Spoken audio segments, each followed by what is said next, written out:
President Kennedy, we are told, was shot in the right temple.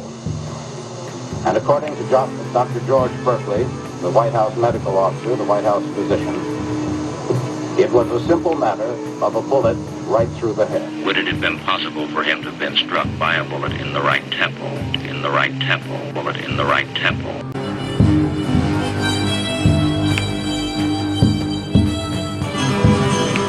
What is your name, ma'am? Jean Hill. From Dallas?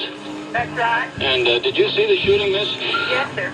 And we were the only people in this area on our side, and the shots came from directly across the street from us. First, heard a noise. I was not aware that that was a shot being fired. I saw in the frame of my camera President Kennedy's head come off, the back of his head. Then I realized that that was a shot. I don't know how many I heard. I know where I thought the shots came from. Was the picket fence area, around that large tree, somewhere on the other side of those steps, but in the picket fence area. There was a figure there, and there was smoke there. Realize what had happened when you heard the shot? No, I didn't. There was 3 or 4 real close together. Mr. Bowers, how many shots did you hear? There were 3 shots, and these were spaced with 1 shot, then a pause, and then 2 shots in very close order, such as perhaps almost on top of each other, while there was some pause between the first and the second shot. Did you tell that to the Dallas police?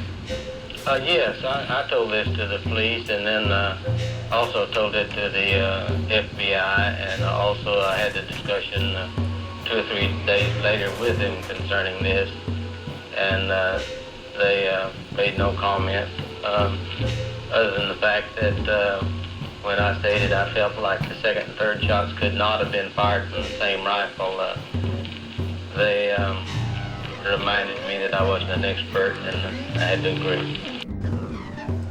The first 2 shots, I didn't realize what they were, but the third shot, after it was fired, I heard Mrs. Kennedy scream, "Oh no, they've shot Jack," and it was just sort of sent a chill over you. I can remember seeing the side of the president's ear and head come off. I remember a flash of white and the red and just bits and pieces of flesh exploding from the president's head. At that time, I turned to Gail and said, "That's it, hit the ground." And we turned and hit the ground and covered our children. When the third shot was fired, I thought it came from directly behind, towards the grassy knoll behind me. I based that primarily on the third shot, from what I saw of the side of the president's head coming off, and from the sound of the rifle, the report of the rifle. I was interviewed by the FBI, but I did not testify before the Warren Commission. It's my understanding the reason I did not go before the Warren Commission was because in my statement that I thought the shots came from directly behind implied the shots were coming from the grassy knoll. This is something apparently the Warren Commission did not want to hear. They wanted to keep the direction of assassination in the direction of the school book depository. Also stated, as you know, Mr. Howard, that the same bullet which hit Governor Connally first struck President Kennedy. Based upon what you observed from that position just above the street on the overpass, is that possible? No, that Warren Commission is in error on that, because I was an eyewitness to that, and I know that the same bullet that hit President Kennedy did not hit Governor Connally.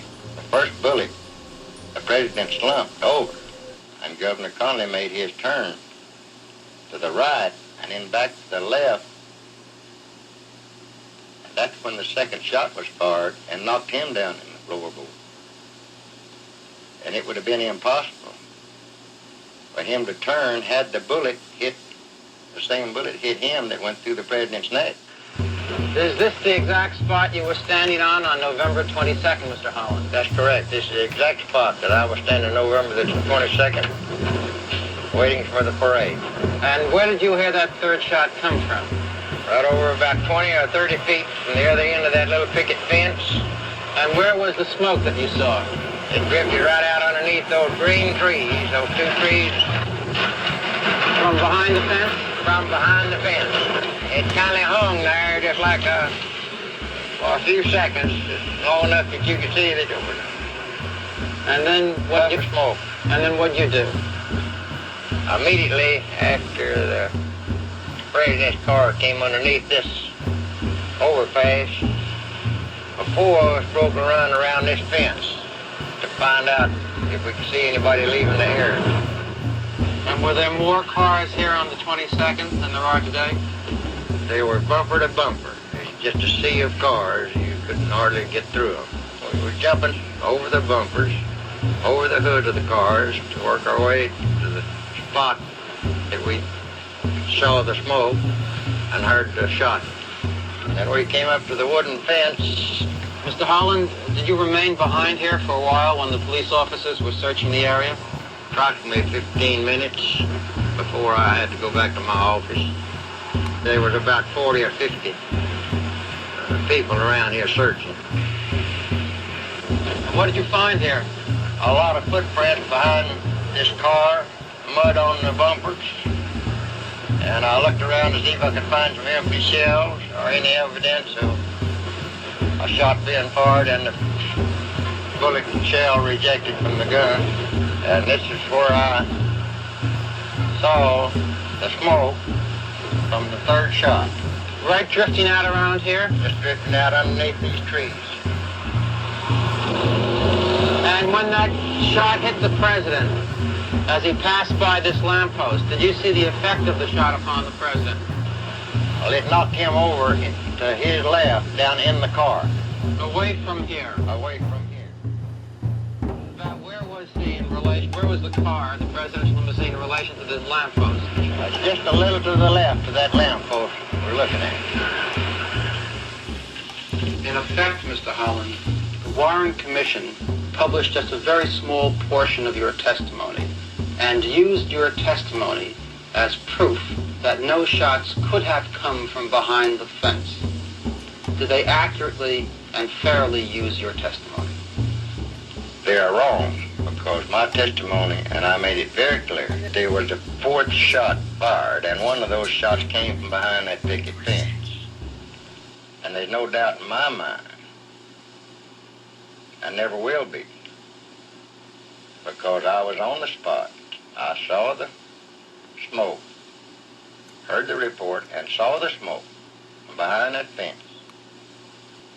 And I don't see how that they could doubt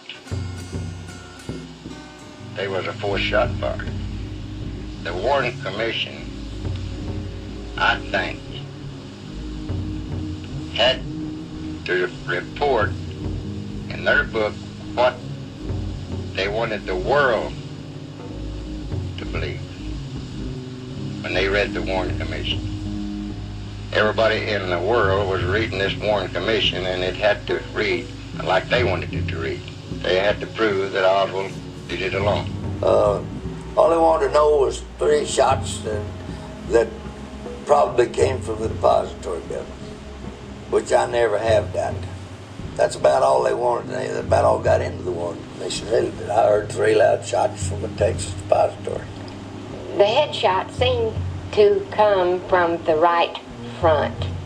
It seemed to strike him here, and his head went back, and all of the brain matter went out the back of the head. It was like a red halo, a red circle with bright matter in the middle of it. It just went like that. It was a terrible time. You cannot imagine seeing this. You knew it happened, but you didn't want to believe it. The particular headshot must have come from another direction besides behind him, because the back of his head blew off, and it doesn't make sense to be hit from the rear and still have your face intact. So he must have been hit from another position.